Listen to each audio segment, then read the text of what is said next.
Hello, my name is Brian King, and I'm the former assistant track and field coach here at UMBC. Before I get too deep today, I just want to say congratulations to all the nominees and inductees tonight. Today I want to talk about one of my favorite people in the whole world, Cleopatra Borel. In the gym where I train athletes, there's a poster of her on the wall.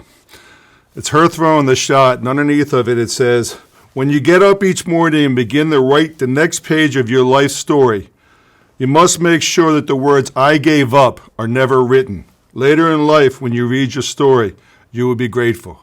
Cleo never gave up. I'd like to repeat that. She never gave up. Cleo was born and raised in the island nation of Trinidad. She was born in a town that is so small you really have to zoom in with Google Maps to see it. She learned hard work and to strive to be the best she can be from her mom and dad in her time there. Coming from such humble beginnings and ending up being a 3-time All-American, a national championship, and competed in 4 Olympics shows you she really understood the value of never giving up. The first time I ever heard the name Cleopatra Borel was from my good friend Gordon Rackley. Gordo told me, "You're going to love this young thrower and she's going to work out great for you." But he was right. She did work out great, and I did love working with her. She was truly a dream come true. During her time here at UMBC, we had the good fortune of having a head coach named David Bobb, who is still the head coach now. At that time, he had been an All-American for his school, and it helped as Cleo grew to see her as a role model, as someone that she could emulate, because if he could do it, it was possible coming from a small school like this.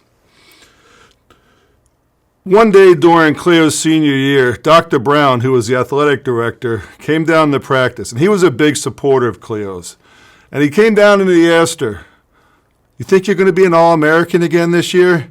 She just looked at him, thought for a moment. She said, "I'm going back to win this year." That never give up philosophy was in full bloom for everybody to see them. She then spent the following months training and training to the point where I was a little worried she was training too hard. But it wasn't the case.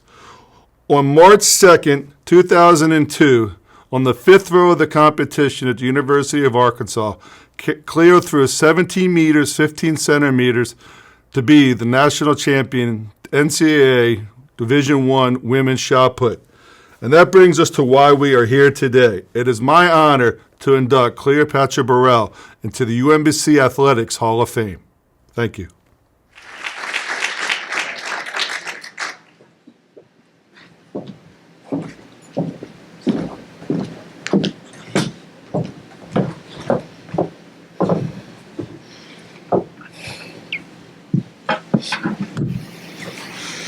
I had a, why y'all make me watch that?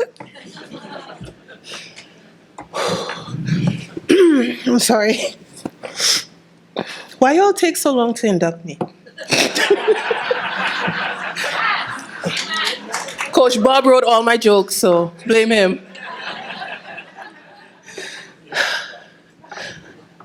Ladies and gentlemen, I stand here profoundly honored to read you a speech written by ChatGPT.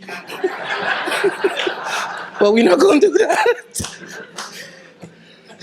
I want to thank my most beloved coach, Brian King, who I can't explain.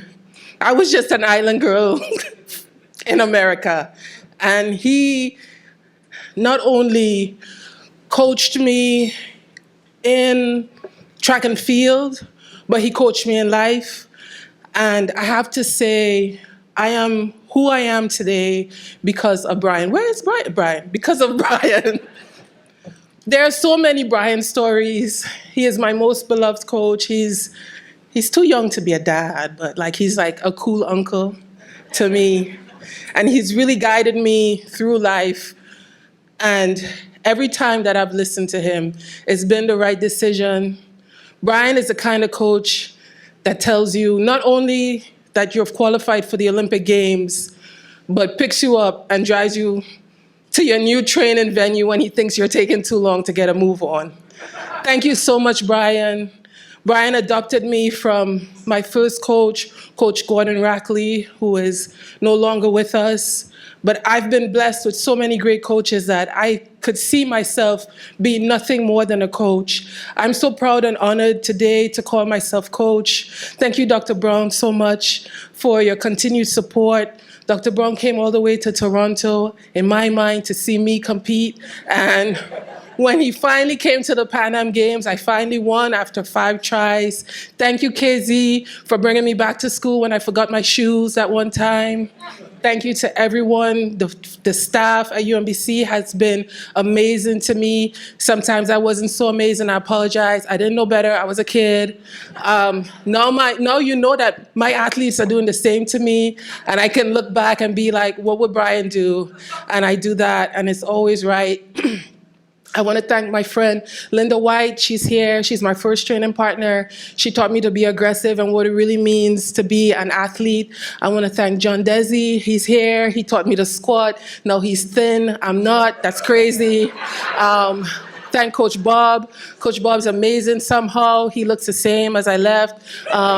Coach Bob just really, no, this is the speech I had. Okay. Coach, I'm on a roll now. No, Coach Bob really supported Brian and I in such a tremendous way that as a young athlete, I could never tell how much support he gave because he wasn't in our face, but he just supported us so much, and I'm so grateful for him. My line sisters, Evie and Candace, Kiwi, they're here. Thank you so much for giving me that balance in life so that when it was too much on the field of play, I had you guys. And I'll tell you a quick story about those girls. After we won NCAAs, they put on animal face masks and ran through BWI Airport. And I think Brian was the only person who knew how dangerous that was. So I love you guys so much. Thank you so much, UMBC. Y'all are the best. Go Retrievers. Thank you.